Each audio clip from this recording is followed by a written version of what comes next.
Hi, beautiful people. Here I am with another simple recipe, and you saw the name of it. It's vegan, quote unquote, meatballs. So, this recipe can be used to make meatballs. It can also be used to make patties if you like burgers. You can make burger patties with this, and you can even just make minced meat, minced quote unquote meat with this recipe. All right, so get your pen and paper. Let me tell you the ingredients. One of the main ingredients in here are walnuts. So the first thing you're going to have to do is soak your walnuts. You can either soak them overnight with regular water, but I typically boil water and soak it in the boiling water for about 20 to 30 minutes. All right, now don't actually boil the walnuts. You boil the water and then pour the water over the walnuts in a bowl, cover the bowl, and leave it there for about 20-30 minutes. Okay, then you're going to strain it and pop it in your food processor. Hopefully you have one.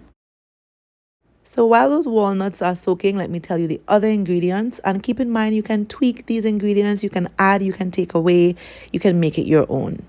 So we start off with 1 cup of soaked walnuts. You have some chive, some Chadon Beni, homemade green seasoning, flavor peppers, 1 cup of boiled quinoa. The quinoa helps to keep the meatball together. 1 cup of cooked red beans. I had some leftover red beans. So if you make red beans at home, you can always repurpose them, because sometimes you don't want to have red beans again. So you can repurpose them and make them into meatballs. If you don't have red beans, you can substitute the red beans with mushrooms. I usually put mushrooms in my quote-unquote vegan meats, but I didn't have any mushrooms today. But red beans were perfect once you have some source of protein.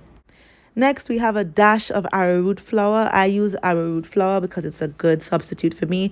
If you want, you can use any type of flour, just anything to help bind the meatballs. Also, breadcrumbs are optional, and then you can add all your dry seasonings, whatever seasonings you like. Cumin, cumin, aka jeera. You can use Cajun seasoning. You can any kind of dry seasonings you like, you can add to it. Salt and pepper, of course. Salt, black pepper. You can even add a little bit of turmeric in there. All right, so just play around with it and make it your own. All right, so you're going to toss all of these into the food processor. As you can see, my walnuts have been soaked, and I process it along with the chive and Chadon Beni. Then I can add the other stuff. I can add the quinoa, I can add the red beans and process them all up. And then after processing those, I put them in a bowl, and that's when I add my arrowroot flour.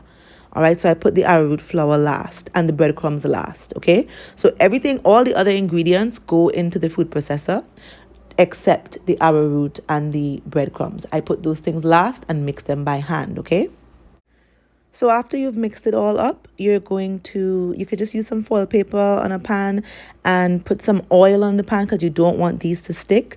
You can also put some oil in your hand palms and make your hand palms moist with the oil so that it won't stick on your hands too much. So you're just going to form them into little balls in your hands and pop them on the sheet. Put them in the oven. Simple. While they're in the oven, you can make your own marinara sauce. This is so simple. I just boil some tomatoes and peel the skin and then put it in the food processor.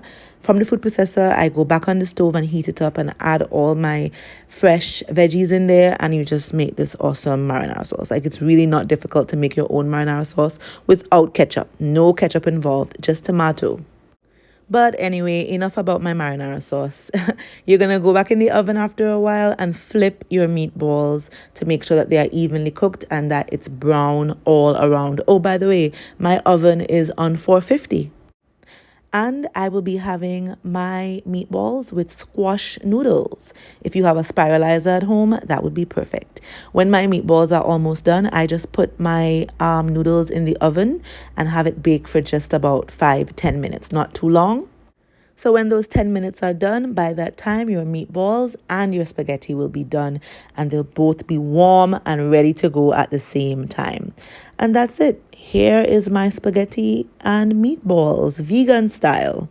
All right, so, just trying to lower the carb intake. Nothing is wrong with real noodles, but, Just trying to lower the carb because we're not working out right now. We're at home, we're sitting around watching TV. And if you have too many carbs, those carbs turn into sugars. All right. So as you can see, I also put some cucumber noodles in there as well.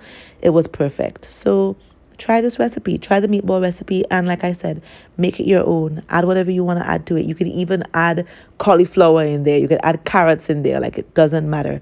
Make it your own. Have fun and tag me if you make it. Bye.